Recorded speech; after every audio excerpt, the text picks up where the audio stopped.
This is John King. I'm speaking with Nate McCrady, professor of astrophysics at the University of Montana. And we've heard that there's going to be something to look at on Sunday when it comes to our moon, something special. Tell us what's going on. Yeah, we are in line for a full lunar eclipse visible from Missoula here on Sunday night. And the lunar eclipse happens occasionally, maybe once or twice a year, but sometimes not at all in a year. And the situation occurs when the Earth comes directly between the moon and the sun. And so the moon passes through the Earth's shadow. And so what we see from the ground is we see an otherwise full moon start to darken during the course of a night, and for 3 to 5 hours it'll turn red, and sometimes called a blood moon, and then be visible but darkened because it's passing through Earth's shadow. And then after 3, 4, 5 hours, it'll pass back out of their shadow and be a full moon again. Interesting. So I've heard that the moon might look larger than normal for this eclipse. Yeah, some people are calling this a super moon. Basically, the idea is that the moon travels around the Earth on an ellipse-shaped orbit, so it's not a circular orbit, which means sometimes it's a little closer to the Earth and sometimes it's a little farther away. And this particular lunar eclipse happens to have nice timing because it occurs when the moon is at perigee, which means its closest point on its ellipse to the Earth. So it's going to be a few percent larger than usual.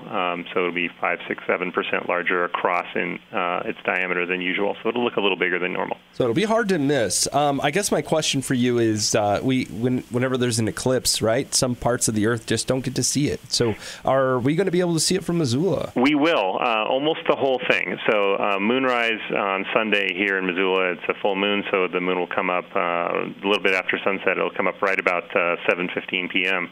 And the eclipse will have been underway, at least in a partial phase, with the moon being partly blocked by the Earth's shadow for a few minutes when it comes up. So we're pretty well positioned to just see it just as it's starting. And then we'll see it all the way through full eclipse, which will go from about 8 o'clock to 9:30 or so. And then it'll start coming out of eclipse, and you'll see the round edge of Earth's shadow across the moon, and then the moon popping out of that shadow fully at about 10:30. Our bigger problem is going to be the forecast, which calls for possible showers. But if it's not raining, we should be able to see it just fine. Yeah, I called the National Weather Service about that. They said that it's just a small chance of a shower, and the system that's expected is also small. So there's a good chance we have a good view. Yeah. Real quick question about the red light, right? So yes. I have been told that it's kind of like looking at all of Earth's sunsets at once on the moon because the Earth's atmosphere is catching that light. Why does it end up looking red? Oh, that's a great question. So if the Earth was like the moon and didn't have an atmosphere and a lunar eclipse happened, you would just see a very sharp shadow, and it would be black where the shadow is, and you would then see the moon clear as day otherwise. But because the Earth has the atmosphere, some light gets bent, some light from the sun, that is, gets bent by our atmosphere. And just as sunsets look red on the Earth, and for the same reason that the daytime sky is blue, what happens is when light passes through our atmosphere, blue light bounces around really well. And so when you look away from the sun during the daytime, that's still sunlight you're seeing. That blue sky is blue light from the sun that's being bounced around by air molecules in the atmosphere. The red light and the yellow light and the orange light pretty much goes straight in whatever direction it was going.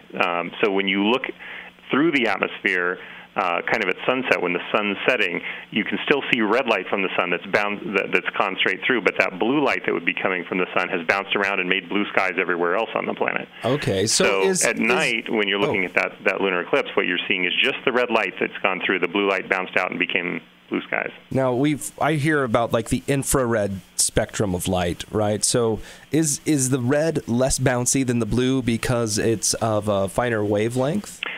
Yeah, it has to do with the wavelength. So the air molecules are just the right size to bounce around short wavelength blue light.